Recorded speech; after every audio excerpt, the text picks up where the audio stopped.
Hello everyone and welcome to Big Rock Moto. Thank you so much for tuning in today. So a huge thank you to Royal Enfield North America who have lent me this Royal Enfield Himalayan 450 for the next several months. Now, let's just get ahead of this right away because I know what everyone's going to say. Where is the CFMOTO 450 MT or Ibex 450 as they're calling it here in the US? That motorcycle, as of the time I'm filming this right now in December 2024, the CFMOTO isn't even in the United States yet, so I haven't even had a chance to ride it yet. However, CFMOTO have told me that I will be getting a long-term tester of the Ibex 450. So hopefully maybe January, February, fingers crossed, I will have that bike to review and also to compare it head to head because I will still have this Himalayan 450. Now I've also got a brand new KLR 650 on loan from Kawasaki. So what I'm hoping to do is do like a three-way comparison of these sort of, affordable adventure bikes. Now, the new KTM 390 Adventure that everybody, including myself, is super excited about, that isn't even released yet anywhere, so that's probably gonna have to come later. All right, a huge shout out to Insta360 for sponsoring today's video. I've been using their new Insta360 X4 360 camera for the past several months, and today I just thought I'd give you a few different creative ways you can use a 360 camera like the X4. So the first way and the most common way that I'll use a 360 camera to get really cool footage is to use an extendable selfie stick. But once you get the selfie stick extended and you have the 360 camera running, you can get some really cool third-person footage that you can't get with a normal camera. Second really cool, interesting way you can use the X4 is to mount it on a small tripod, put it on the ground, and then you can ride your motorcycle around the camera or past and then towards the camera. And because it's a 360 camera, you don't have to worry about repositioning or reframing like you would on a normal single lens camera. All right, now the third way you can use an X4 and why it's so versatile for so many things is you can use it as a single lens camera. So you can put it in single lens mode, mount it to your helmet, mount it to your handlebar to get a video of yourself riding down the road or the trail. The X4 has been an incredibly valuable tool for my filming and my bike reviews, and I hope you'll check them out at the link below. Thanks again to Insta360 for sponsoring today's video. All right, so on the Himalayan 450, I did a full in-depth review on this bike.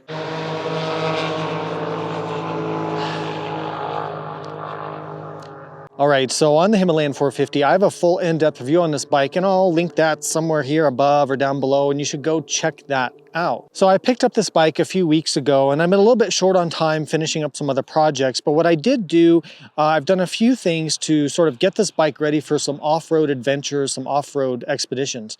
So the first thing I did was the factory tires were not cutting it off-road, and we found that out on the press launch out in Utah in the mud out there. So Revzilla kindly sponsored this bike build, or at least part of it.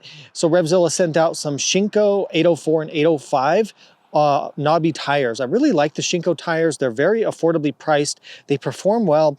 And the cool thing is now, because this bike has a weird tire size on the back, it's a 140/17 rear tire, 140 width, and then a 17-inch rim. Not many tires that are an exact fit for that, so I was able to get that on the Shinko. And then of course the front, there's a lot of tires that'll fit the front, but I went ahead with the matching Shinko on the front. So thanks to Revzilla for sending those out for this test. Another thing I did in terms of protecting the bike for some off-roading is I went to Barkbusters and purchased their handguard kit specifically for the Himalayan 450. The thing I like about this kit is that it is an exact fit to this bike. So it includes the spacers and the mounts that you need, replacement bar end weights as well. So these are one of the only kits out there right now for a strong aluminum wraparound handguard to protect your handlebars and your control levers for your Himalayan 450. So before we talk about the luggage, let's back up to the tires for a second. Yes, the front tire is currently flat. Now, that was a test to see who was paying attention to the video and actually not just listening as a podcast. So that was a test. If you notice the flat front tire, you passed the test. So after I put on these tires, I had a leak in the tire, slow leak. I probably pinched the tube because we do have tube type tires. You can get this bike with tubeless rims, which would probably be a better idea. But this bike has the tubes on this version, and I did pinch that tube. It had a slow leak. I put some slime in it. I thought, okay, it's good. It seemed to be holding.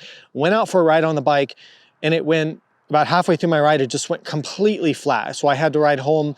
Thankfully, I was only about 10, 15 miles from home, and I was able to just limp home kind of on the shoulder of the highway with a completely flat front tire.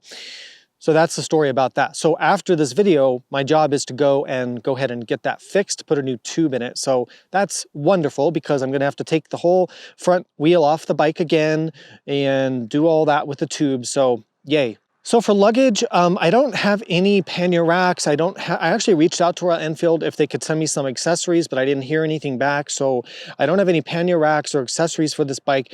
So I wanted to go with the rackless luggage system. There's a lot of good options. You've got Giant Loop, you've got Tusk that makes some good stuff. You've got Craiga, I don't know how to say it right, of course, and then my favorite Moto. So I put on the Moscow Reckless 40 and the the Nomad tank bag. The Reckless 40 fit really nicely on this bike. It's in the wide position and it fits really nice without any rack, and it doesn't have any issue with the exhaust because the exhaust, thankfully, they kept it really down low and out of the way. So this works really, really well and seems to be kind of a good match for this bike. Moscow Moto luggage is very expensive, but it's also very, very well built. As a more budget alternative, I'll link that here below. Tusk makes a version real similar to this. I believe it's called the Excursion, but I'll link that here below. The reason I like this tank bag, it fits really well because you kind of have this broad tank on this bike, but this tank bag has an included, it has all the organizer pockets, which makes my life easier when I'm traveling. Plus it's got an integrated hydration bag, so it's nice not to have to wear a backpack, which kind of makes your shoulder sore if you ride all day. Now, there are a few things I would like to have on this bike that I don't have. Now, I did take the rubbers out of the foot peg. Backing up for a second, I did take the rubbers off the foot peg, so they're not a bad foot peg really once you take the rubber inserts out. I would like to have a better skid plate. I don't trust this little plastic skid plate arrangement on here. We're gonna have to be careful on the rocks, but I've asked Royal Enfield maybe if they could send me something for that, that would be nice.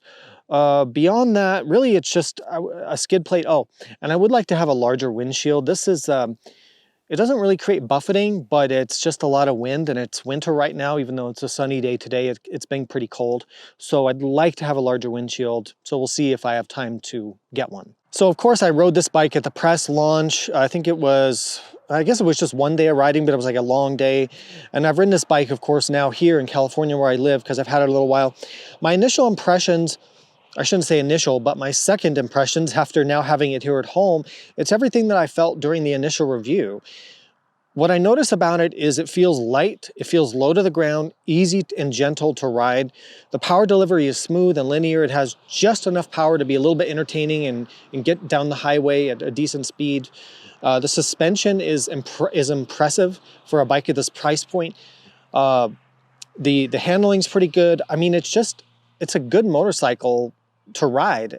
It really is a revelation for Royal Enfield compared to the previous Himalayan.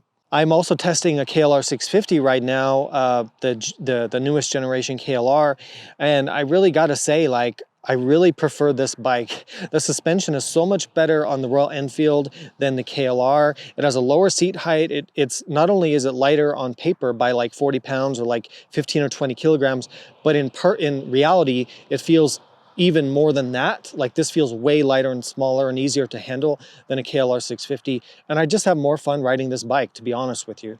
Now, some things that have cropped up, this is not a long-term review and I don't really own the bike, but as I've started to work on it and put my hands on it and kind of get more familiar with it, you start to look at some of the way that things are built or the components and the sort of the quality of manufacture, and it is a little bit lacking in some of those areas. But I think that's a Royal Enfield thing and that's a price point thing. But if you start to look closely at some of the components compared to maybe a Japanese motorcycle or a European motorcycle, you start to see a little bit lacking there. All right, so I need your help. Why do I need your help? I want to know what kind of content you'd like me to produce with this bike. I have it for a few more months. I'm obviously going to do the comparison tests to the other bikes in the category. But how do you want, what kind of content do you want to see? You want to see trips? Do you want to see more touring? Do you want to see more off-road? Maybe just all of it? Are there specific questions you have or things you want me to try to uncover during the time I have it? I'm at your service in terms of this, that's why I'm doing it. So let me know what you would like to see. All right, well, I think that about wraps up this episode 1 with the Himalayan 450. Stay tuned because I'm already in production on more content on this bike, and this is just the very first episode, so stay tuned for more on this. Again, if there's stuff you'd like to see, put that down below. Other than that, thank you for watching. Ride safe. I'll see you out there.